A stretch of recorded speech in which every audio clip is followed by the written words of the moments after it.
믿습니다. 믿습니다. 아멘. 두 가지 지혜, 첫 번째 말씀 함께 나누기 원합니다. 이 조종사와 세 명의 승객이 경비행기를 타고 가다가 고장이 나서 불시착하게 되었습니다. 승객은 우주과학자와 또 할아버지 그리고 학생 3명이었습니다. 그런데 문제는 이 낙하산이 3개밖에 없었던 것이죠. 그래서 조종사가 먼저 말합니다. 나는 이제 경비행기 조종사에서 진급해서 이제 여객기 내가 조종해야 될 사람이기 때문에 내가 중요하고, 그리고 이 비행기 안에 모든 물건은 다 제 권한입니다. 그래서 제가 제일 먼저 낙하산 가지고 뛰어내리겠습니다. 그래서 먼저 이 조종사가 낙하산을 가지고 뛰어내립니다. 그 다음에 우주과학자가 이야기합니다. 나는 우리나라에서 제일 엘리트고 제일 똑똑한 사람인데 내가 죽으면 국가적인 큰 손실 아니겠습니까? 그래서 내가 두 번째 낙하산 가지고 뛰어내리겠습니다. 뒤도 돌아보지 않고 이 사람이 빨리 조종사를 따라 뛰어내렸습니다. 이제 낙하산이 하나밖에 없습니다. 그래서 이 할아버지하고 학생 둘밖에 없는데 이 할아버지가 고민하다가 포기하게 되죠. 얘야, 너가 이 낙하산 사용하렴. 나는 살 만큼 살았기 때문에 괜찮지 않겠니? 그때 학생이 뭐라고 합니까? 할아버지, 이제 우리 둘 다 살았어요. 왜 어떻게? 앞에 뛰어내렸던 이 과학자 아저씨 제 배낭 가지고 뛰어내렸어요. 그런 이야기 하더랍니다. 우리가 말하는 지혜 또 장깨를 부리지만 사실 내 계획대로 되지 않는 일들이 얼마나 많습니까? 오히려 그것이 내게 화가 되기도 하고 또 일을 더 어렵게 만드는 경우들도 있습니다. 우리는 얼마나 지혜롭습니까? 우리 야고보서에서 계속 지혜에 대한 말씀을 하고 있죠. 지혜롭고 성숙함을 판가름하는 이 잣대 몇 가지를 1장부터 3장까지 계속 말씀을 나누고 있습니다. 성숙을 가름하는 척도가 첫째는 뭐죠? 1장에서 믿음의 시련이 올 때 어떻게 반응하는가? 이것이 그 사람의 신앙의 성숙도를 판가름할 수 있죠. 인내를 잘 하는가라는 거죠. 그리고 유혹이 올 때에 어떻게 반응하는가, 그것을 통하여 알 수 있습니다. 2장에서는 진리를 행동으로 보이고 있는가라는 것이죠. 특별히 가난하고 소외된 자들에 대한 구제, 실제적인 사랑의 실천을 이야기했습니다. 3장에서는 언어 생활에 대해서 이야기하죠. 온전한 인격은 혀의 통제력에 있는데 그 사람의 말만 들어보면, 어느 생활 보면 그 사람의 성숙도를 알 수 있다라고 말하기도 합니다. 만약 하나님이 내가 너에게 무엇을 줄까라고 물으신다면 어떤 대답을 하시겠습니까? 그 사람의 대답을 들어보면 지금 그 사람의 관심사, 현재 무엇에 관심을 가지고 어떤 또 생각을 하고 있는지 금방 알 수 있는 것이죠. 시험 중에 있는 자에게 또 믿음의 시련 중에 있는 자에게 요구되어지는 것이 있습니다. 1장에서 그것이 무엇이라고 했습니까? 지혜라고 했죠. 그래서 야고보서 1장 5절에 보시면 같이 읽습니다. 너희 중에 누구든지 지혜가 부족하거든 모든 사람에게 회의 주시고 꾸짖지 아니하시는 하나님께 구하라. 그리하면 주시리라. 우리 또 중간고사 기간 중에 있는데 그죠? 대학생들, 고등학생들, 중학생들, 초등학생들도 또 시험 기간이 있죠. 물론 이 말씀은 그런 지혜에 공부할 머리 달라는 게 아니죠. 그래도 믿음의 시련 중에 감당할 지혜를 달라고 기도하면 하나님이 주시는 것입니다. 신자의 인격이 온전해져야 되는데 시련을 통과하면서 인내를 배우게 되고, 그러면서 그때 필요한 게 지혜입니다. 그렇다면 이 지혜는 어떤 지혜입니까? 이 사업가들 사업 잘하는 수완 이야기하는 걸까요? 그것이 아니죠. 그리고 이리저리 요령 피우는 기술, 요즘 처세술, 요령 피우는 기술들도 책이 나와 있지 않습니까? 그런 것도 아닙니다. 젊은이들 연애 잘하는 기술, 연애의 기술 책도 나와 있고 또 여러 가지 드라마, 영화도 나오죠. 그런 것이 아니죠. 어떤 사람은 경험이 많으면 지혜가 많다고 합니다. 그럴까요? 그것도 사실이 아닙니다. 물론 세상 지혜 지식은 조금 더 있을 수 있죠. 그러나 요즘 네이버를 이길 수 있습니까? 챗 GPT라고 요즘 오픈형 대화하는 그 AI를 이길 수 있습니까? 기계를 따라갈 수 없는 것이죠. 스토아 학파가 있었죠. 이 사람들은 과학적 지혜를 추구했습니다. 이 철학이 지혜 소피아라고 하는데 여기서 철학이 나오죠. 그래서 지혜 사랑, 바로 필라소피, 이것이 바로 철학이라고 말합니다. 그런데 이 지혜가 그 당시에는 헬라 철학을 이야기하는 것인데 크게 우주론과 존재론 두 가지를 다루었습니다. 우주의 기원에 대해 다룬 게 우주론이고, 존재론은 사람과 모든 사물의 기원, 존재를 다루는 것, 본질을 연구하는 이제 존재론이었죠. 이들이 끊임없이 이것에 대해서 탐구하면서 과학적 기법, 과학적 사고로 진리에 이르려고 했던 것입니다. 그러나 진리에 이르지는 못하죠. 이 성경은 진리는 탐구하고 연구하여 도달하는 것이 아니고 위로부터 주어지는 것이다 라고 말씀하기 때문이죠. 그렇다면 본문에서 야고보는 지혜에 대해서 무엇이라고 말씀합니까? 야고보는 지혜의 두 가지를 이야기합니다. 오늘은 첫 번째, 다음 주는 두 번째 것을 나누기 원합니다. 그래서 첫 번째는 진리를 거스르는 거짓된 지혜가 있죠. 이 세상적인 지혜, 세상에 속한 지혜가 있고, 또 하나는 위로부터 부어지는 지혜, 하나님의 지혜라고 할 수 있죠. 그래서 첫째, 오늘 다루기 원하는 것은 진리를 거스르는 이 거짓된 지혜, 세상에 속한 지혜가 있다는 것입니다. 하나님이 우리에게 주신 선물이 많죠. 그 중에 또 귀한 것 중에 한 가지가 지혜라고 할 수 있습니다. 여러분, 성경에도 잠언서에 보면 지혜로운 여인을 가까이 하라고 하죠. 그래서 귀한 선물이고 헌모할 만하다고 합니다. 지혜 있는 자 주변에 있으면 참 행복하고 복받은 자인 것이죠. 지혜는 우리를 어둠에서 건져줍니다. 이 지혜는 우리를 위기 가운데 건져주는 것이죠. 그래서 이 야고보는 이 세상 지혜는 그렇지 않다는 거죠. 참 지혜는 그런 또 힘이 있지만 세상 지혜는 그렇지 않다. 구체적으로 13절과 14절에서 말씀하고 있는데요. 우리 13절에 보시면 너희 중에 지혜와 총명이 있는 자가 누구냐 같이 읽습니다. 그는 선행으로 말미암아 지혜의 온유함으로 그 행함을 보일지니라. 그래서요, 그 당시에 사람들 중에 자기가 자칭 내가 지혜롭습니다, 내가 총명한 자입니다 이렇게 자랑하고 까불고 다니는 사람이 있었다는 것이죠.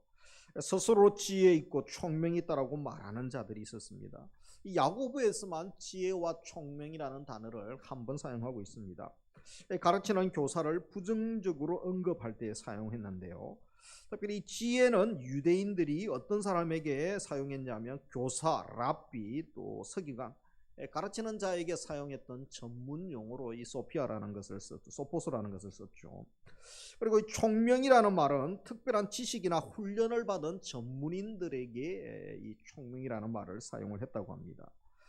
그래서 이 가르치는 교사죠.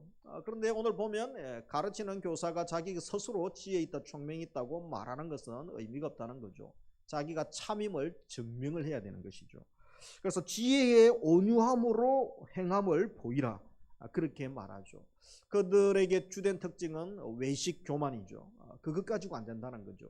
지혜의 온유함으로 너희 행함을 증명할 필요가 있다는 것입니다.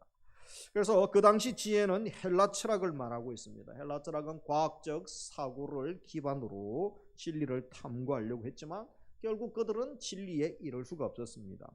진리는 세상 지혜와 철학으로 얻는 것이 아니죠. 이 바울도 고린도전서에서 이 세상의 지혜의 한계에 대한 부분을 이야기합니다. 고린도전서 1장 21절에 보면 하나님의 지혜에 있어서는 이 세상이 자기 지혜로 하나님을 알지 못함으로, 그래서 세상 지혜가 지식 가지고는 하나님에게 이를 수 없고 하나님의 신지식을 우리가 알 수가 없다라고 말씀합니다. 사람들은 하나님의 지혜인 십자가 외에 다른 것을 추구하려고 하는 이 죄된 본성이 있습니다. 그래서 고린도전서 1장 22절에 보면 유대인은 표적을 구하고 또 헬라인은 지혜를 찾으나 그 말을 하죠. 이것은 세상에 또 진리에 이루고자 하는 세속적 노력의 두 가지 부류를 이야기한다라고 할 수 있습니다. 한 부류는 유대인들은 이 표적이죠, 표적. 표적을 대표하는 존재고, 헬라인은 지혜를 구하는 자들의 대표라고 할 수 있습니다. 그래서 유대인들처럼 지금도 어떤 이런 표적이죠, 신비한 일들, 기적 뭐 이런 것들을 구하려고 하는 종교 신비주의자들이 이 세상에도 많이 있음을 보게 됩니다. 특별히 우리 한국 그리스도인들이 이 유대인들처럼 이 신비한 것들, 기적, 표적 이런 것들 상당히 좋아하지 않습니까? 그래서 여기에서 신비한 기적이 나타나고 이적이 나타났습니다. 그러면 사람들이 몰려듭니다. 뭐 대단한 거 있는 것처럼 그것이 부흥이 아니라는 것을 알아야 됩니다. 인격적으로 예수님을 믿지 않고 신비한 체험만 구한다면 그 신앙은 잘못된 신앙이요 거짓된 신앙이라는 것이죠. 그러면서 또 한 부류가 어떤 부류가 있습니까? 바로 합리적 인간 이성에 호소하는 부류들이 많다는 거죠. 그들은 헬라인들, 그리스인들이 그랬다는 거죠. 그래서 그들이 구하는 지혜는 이성적인 증거를 구하는 합리주의자, 이성주의자들입니다. 인간 이성으로 어떻게 진리에 이룰 수가 있겠습니까? 우리 주변에도 이 그리스 사람들처럼 논리적인 사고를 하는 사람, 과학적 근거를 들이대는 사람, 또 철학적 사고를 하고 앞뒤를 합리적으로 따지고 계산하려고 하는 사람들이 많습니다. 물론 우리가 생활하는 일상사회, 사회 일에서는 논리적이고 합리적이어야 되죠. 그렇지 않으면 요즘 얼마나 사기꾼들이 많습니까? 우리 교회에도 막 전화가 오고 공문서도 팩스로 가짜로 보내가지고, 그래서 관공서에 전화해보고 또 그 공공기관에 전화해보니까 그런 사람들이 너무 많다고 조심하라고, 까딱하면 당할 뻔하기도 하고. 요즘은 비슷하게 애매하게 법지식 알아가지고 다 당하게 돼 있어요. 얼마나 그 사람들이 참 교활한지 모릅니다. 그런데 우리 물론 논리적이고 합리적이고 과학적 근거가 있어야 되죠. 그러나 신앙의 영역은 그렇지 않습니다. 우리 영혼의 문제에 죄인이 구원받는 일은 합리적 정신 가지고 해결하는 것이 어처구니 없는 일인 것이죠. 왜 그렇습니까? 예수 그리스도의 십자가 사건 자체가 인간 이성으로 이해할 수 없는 사건이기 때문에 그렇죠. 초합리적이고 초이성적인 사건이죠.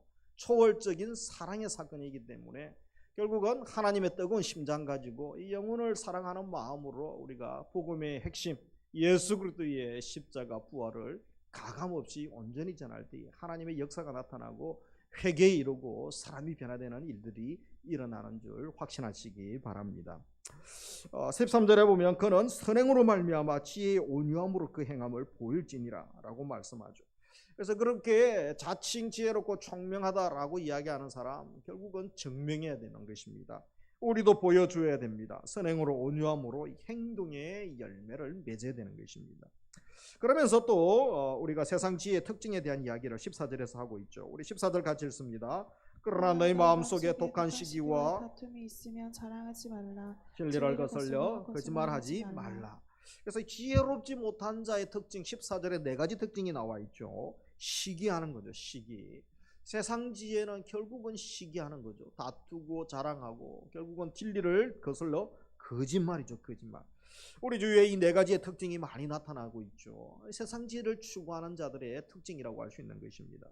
부러워할 필요가 없고 따라갈 필요가 없는 것입니다. 계속해서 15절에 보면 이 지혜를 어떻게 규정하고 있습니까? 이러한 지혜는 같이 읽습니다. 위로부터 내려온 것이 아니요 땅 위의 것이요 정욕의 것이요 귀신의 것이니. 그래서 위로부터 내려오지 않는 지혜, 바로 세상 지혜죠. 진리를 거스르는 세상 지혜의 세 가지 특징이 뭡니까? 첫째, 땅 위의 것이죠. 세상적이라는 것이죠. 그래서 이 지혜의 근원과 기준이 하나님께 있지 않고 세상에 있는 그런 지혜가 있다는 것입니다. 대다수가 이런 지혜 가운데 또 살고 있는 것이죠. 세상의 선생들은 자기 중심적이고 또 경박합니다. 영원한 가치를 부인하죠. 그리고 현상적이고 물질적인 가치가 그들에게 소중하고 그것을 추구합니다. 그리고 정욕적이다라고 이야기하죠. 죄된 본성을 따르고 이 세상의 유행을 따르는 그런 특징이 있는 것이죠. 귀신적이다, 마귀적이다라고 하죠. 지혜의 생각들의 실제 근원은 무엇입니까?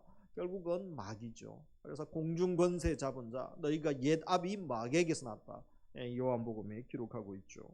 세상의 학문, 사조, 철학, 가치, 신념, 그 모든 배후에 누가 조정하고 있습니까? 이 사탄이 강력하게 그의 생각과 그의 가치들을 부려넣고 있는 것이죠. 그래서 이들이 결국은 하나님 싫어하는 것을 추구하게 하고 점점 하나님으로부터 멀어져서 같이 유황불에 빠지려고 그렇게 발악하는 것을 알아야 되는 것입니다. 그래서 이 세상 지혜의 결과가 무엇입니까? 우리 16절에 보면 같이 읽습니다. 시기와 다툼이 있는 곳에는 혼란과 모든 악한 일이 있습니다. 그래서 결과는 뭐죠? 시기, 다툼, 자랑, 거짓으로 가득하고 결국은 파괴, 고통만 따르게 되는 것입니다. 혼란이 오게 되죠. 악한 일만 이야기하는 것을 보게 되는 것입니다.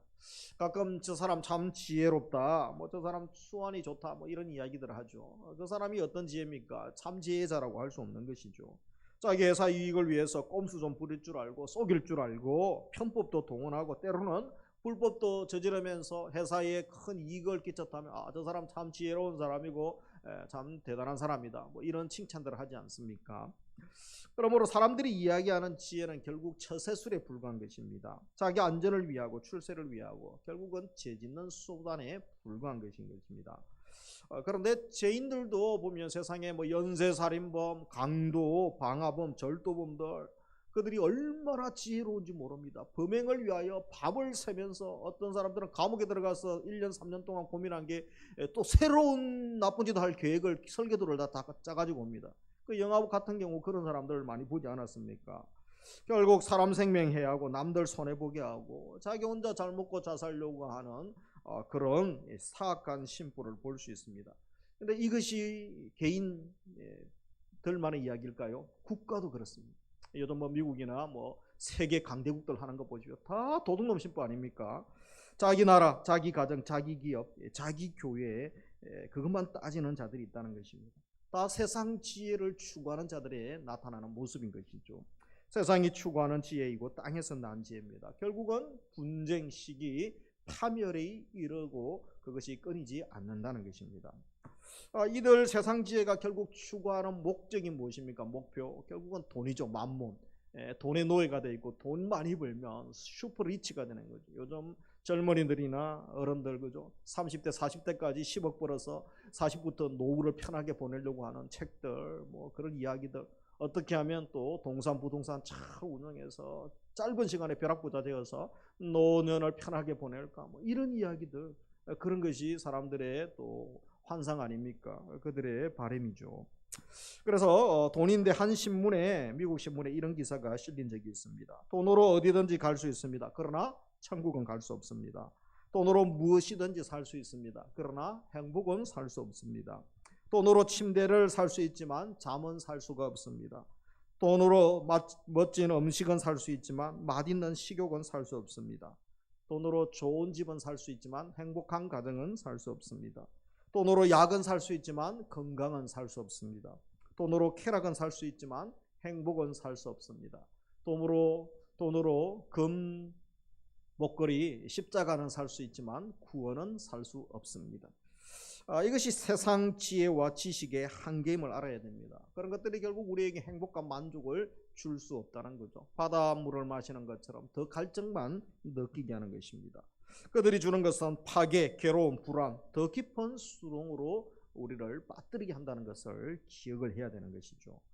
우리는 이 땅의 지혜에 휩쓸려 살 자들이 아닙니다. 이 세상의 이데올로기 또 풍조를 따라가는 인생이 아니고 그리스도인들은 세상을 거슬러 올라가야 되죠. 세속의 질서와 가치를 거슬러 올라가며 변혁시켜야 될 자들입니다. 하나님의 나라와 영광을 추구할 존재가 우리고 이것 때문에 예수님이 생명까지 주시고 예수님께서 얼마나 우리를 존귀하게 하셨는지 우리가 기억을 해야 됩니다. 그런데 여전히 이 세상에 살고 있는 동안은 사탄과 사탄의 추종자들이 얼마나 강력하게 우리를 공격하고 유혹하고 교활하고 그들의 계획이 치밀한지 알아야 되는 것이죠. 마태복음 4장에 보면 마귀가 누구에게 공격합니까? 예수님께 40일 금식하고 이제 공생의 사역 시작하시려는데 그죠? 마귀가 제일 먼저 짠 나타나가지고 예수님 넘어뜨리려고 초기에 예수님을 넘어뜨리면 예수님 사역이 망가지게 되고 하나님의 구원 역사가 그죠? 또 큰 해방을 입게 되는 것이죠. 그래서 얼마나 치밀한 계획과 질문으로 접근합니까? 마귀가 성경을 얼마나 잘 아는지 모릅니다. 우리는 129절 못 외워가지고 69절 또 사역반 39구절 못 외워가지고 1년 내내 외우지 않습니까? 마귀는 신천지는 그죠? 여러분 뭐 300구절 외웁니다. 또 제자훈련 우리는 일주일에 1시간 한 번 하죠. 한 번 3시간 하죠. 걔들은 일주일에 2번 6시간씩 합니다. 따라갈 수가 없습니다. 그러고도 힘들다 소리하면 안 되죠. 그런 세상의 악한 자들은 더 열심히 더 밤을 새면서 하는 거죠. 예수님 밖에 있는 자들은 그죠? 밤을 새면서 최고가 되기 위하여 또 더 좋은 데 가기 위하여 더 높은 자리에 더 돈 벌기 위하여 그렇게 사는데 우리 그리스도인들은 진리를 위하여 하나님 나라를 위하여 이 게으르게 살고 적당히 타협하며 살 수 없는 것입니다. 그래서 창세기 3장에 보면 뱀이 하와를 얼마나 교모하게 유혹합니까? 불신자 아담 하와를 유혹한 것이 아닙니다. 믿음조 다른 믿음의 또 원세대죠. 아담과 하와를 유혹해서 그들이 죄를 범하게 되고 사망이 이릅니다. 저들이 죽음 심판을 받게 된 것이죠. 사탄은 믿는 아담 하와도 유혹하여 넘어뜨릴 정도로 아주 교모하고 철저하게 교활하게 공격하고 접근하는 존재인 것입니다. 그래서 우리가 무장을 해야 되는 것이죠. 제가 신방하다가 어떤 성도님들하고 대화하면서 이 주위의 이단들이 얼마나 활개치는지 마음이 상하기도 하고 또 그 사람들이 얼마나 또 교활하게 그렇게 또 접근하는지 대화를 나눈 적이 있습니다. 한 영혼 삼키려고 얼마나 교활하고 계획적으로 접근하는지 모른다는 거죠. 과도하게 막 이웃과 상가에 와서 친절을 베풀고 어떨 때는 뭐 10명, 20명씩 계속해서 어디에서 왔는데 단체로 물건을 사준다고 합니다. 그래서 요즘 경제가 얼마나 어렵습니까? 물건 사주고 또 거래처 주 고객이 되면 거죠. 마음이 혹할 수밖에 없는 거죠. 신앙 없는 우리 성도님들은.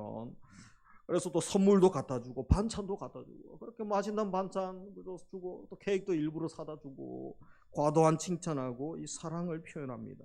그런데 쏘가 넘어가면 안 되죠. 이 달콤한 거 한두 개 넘어갔다가 우리 영혼을 팔 수 있는 거죠. 내 영혼이 심판받을 수 있는 것입니다. 그리고 또 이단들뿐 아니라 우리가 세상에 살면서도 각자 처세술과 자기 장꾀를 부리고 그것에 또 쏘가 또 스스로 걸려 넘어지는 사람들이 얼마나 많습니까? 한 불신 남편이 주일에 놀러 가족들과 놀러 가고 싶었어요. 너무. 그런데 아내와 자녀들이 교회를 다니는데 아빠 주일 성수 꼭 해야 돼요. 그렇지 않으면 하나님 기뻐하지 않아요. 그래서 가족들 데리고 주일날 좀 겨울에 강원도 가서 스키도 타고 싶은데 못 하는 거예요. 그래서 장깨가 갑자기 났습니다. 나름대로 지혜로운 아빠였는데 주일 일부 예배 드리고 스키 타러 가면 되겠다. 이 가족들한테 그렇게 얘기를 하니까 뭐 어쩔 수 없죠. 예배는 드리니까. 그래서 합의를 했어요. 근데 이 아빠가 장깨가 뭡니까? 주일날 예배 드리려고 다 준비시켜 놓고 또 차에 트렁크에 스키 도구도 다 넣고 이렇게 주일날 교회 가는 것 하다가 핸들을 돌려가지고 그냥 바로 스키장으로 갔습니다. 역시 나는 똑똑해. 장깨가 통한 것이죠. 그런데 그 다음을 몰랐습니다. 눈이 오는데 도로에서 대형 사고가 나서 아내와 자식들이 피를 철철 흘리면서 죽어가고 있습니다. 이 자기 장깨가 또 불러일으킨 불행이었죠. 그가 그 피를 흘리는 죽음의 상황 가운데서 부르짖으면서 울부짖으면서 회개합니다. 그 후에 그가 회개하여 전도왕이 되고 목사가 되고 지금도 열심히 목회한다고 그렇게 간증하는 우리 고구마 전도왕 계시죠. 그분 간증입니다. 나의 계획, 세상의 지혜, 나의 장깨가 통하는 것 같지만 사실 내 계획대로 내 뜻대로 되지 않는 것이 더 많습니다. 누구의 뜻대로 됩니까? 하나님이 주권자십니다. 하나님이 결제하셔야 됩니다. 하나님의 손에 있습니다. 하나님의 뜻만이 성취되는 줄 믿으시기 바랍니다. 유대교의 특심인 사울이 있었죠. 그래서 세상 학문에서 가말리엘 수와 하버드 대학을 나온 또 수제 아닙니까? 그렇게 똑똑했지만 유대교에 열심히해서 박해자고 핍박자 아닙니까? 다메섹 도상까지 가다가 예수님 만나서 꼬꾸라지죠. 그가 평생 전도자의 삶을 살게 됩니다. 버려진 모세, 그 불행한 어린 시절을 살게 되죠. 그러나 공주의 또 아들로 입양되면서 왕궁에서 40년 동안 모세가 배운 것은 세상 최고의 교수들 밑에서 그죠, 최고 학문을 다 배웁니다. 신문물을 다 배우고 무술을 다 배우고 왕자로서 앞으로 왕의 길을 준비하고 있지 않습니까? 그가 다 공부를 마치고 탁월한 성적으로 마치고 난 다음 40세가 되었을 때에 그가 민족을 위하여 한 일이 무엇입니까? 그의 민족을 구원하는 일은커녕 한 사람을 죽이는 살인자가 되었습니다. 그리고 40년 동안 도망자 신세가 되지 않았습니까? 여러분, 이것이 세상 지혜, 세상 지식의 한계임을, 세상 교육의 한계임을 우리가 명심을 해야 되는 것입니다. 나의 지혜와 지식으로 하나님의 의에 이룰 수 없고 하나님의 뜻을 이룰 수가 없는 것입니다. 오히려 하나님 나라의 방해가 될 뿐인 것이죠. 그래서 우리가 하나님의 지혜를 사모해야 됩니다. 하나님의 지혜로 충만한 자, 그런 분들을 통하여 하나님이 기뻐하시고 하나님의 일하기를 원하시는 것입니다. 구체적인 것은 다음 주에 또 개봉하도록 말씀 전하도록 하겠습니다. 기도하시고 사모하시기 바랍니다. 7가지 지혜의 영역이 있죠. 성령의 9가지 열매, 그리고 야고보는 지혜의 7가지 특성, 열매에 대한 말씀을 하고 있습니다.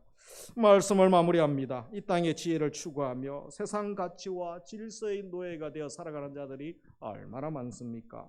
부귀영화, 슈퍼 리치가 되는 게 꿈인 사람들이죠. 입신양명, 또 뭐 무병장수, 세상에서 편안하고 그리고 또 세상의 성공과 명예 이런 것을 추구하는 사람들이 전부입니다.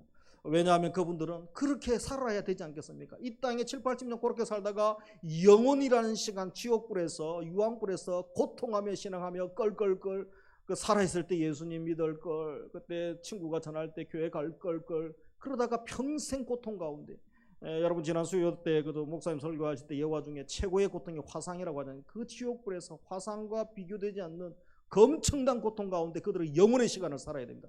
잠깐 7, 80년 이 땅에서 잘 먹고 잘 살아도 되지 않습니까? 그런 거 부러워하거나 우리가 질투할 필요가 전혀 없는 것입니다. 교회와 성도가 이런 모습에 영향받아서도 안 되고 부러워할 이유가 전혀 없는 것이죠. 우리는 말의 권세와 위험을 잊지 말고 세속의 악영향이 교회에 나타나지 않도록 조심하고 또 노력해야 됩니다. 세상 지혜와 한계 또 결과 분명히 알고 예수 그리스도의 거룩하고 순결하고 주님의 지혜로운 종으로 살기를 주님은 원하시는 것입니다. 세상 지혜와 같이 추구하는 것 그것이 우리 인생의 목적이 아니라 오직 우리는 하나님의 지혜로 하나님의 거룩한 사명을 감당해 나가야 될 것입니다. 그러기 위해서 위로부터 난 지혜가 있습니다. 하나님의 지혜죠. 신령한 지혜죠. 사모하십시오. 그리고 하늘로부터 부어지는 이 신령한 지혜를 우리가 충만히 받아야 되는 것입니다. 후히 주시고 꾸짖지 아니하시는 하나님께 간구함으로 받을 수가 있는 것입니다. 한 주간도 사모하시고 또 다음 주까지 계속 기도하시고 우리 자녀들 또 우리 자신들 이 시대에 이 악한 세대 가운데 이길 수 있는 것은 성령의 지혜로 무장하는 거죠. 지혜로운 자가 얼마나 참 지혜를 소유한 자가 얼마나 복되고 그 주의가 얼마나 또 하나님께서 복되게 하는지 모르는 것입니다. 오직 모든 시선과 생각과 마음을 예수 그리스도에게 고정하며 한 주간도 주님만 생각하고 주님의 나라와 거룩과 의를 또 생각하면서 믿음으로 살아가는 우리 성도님들 다 되시기를 주님의 이름으로 축복합니다. 우리 말씀 생각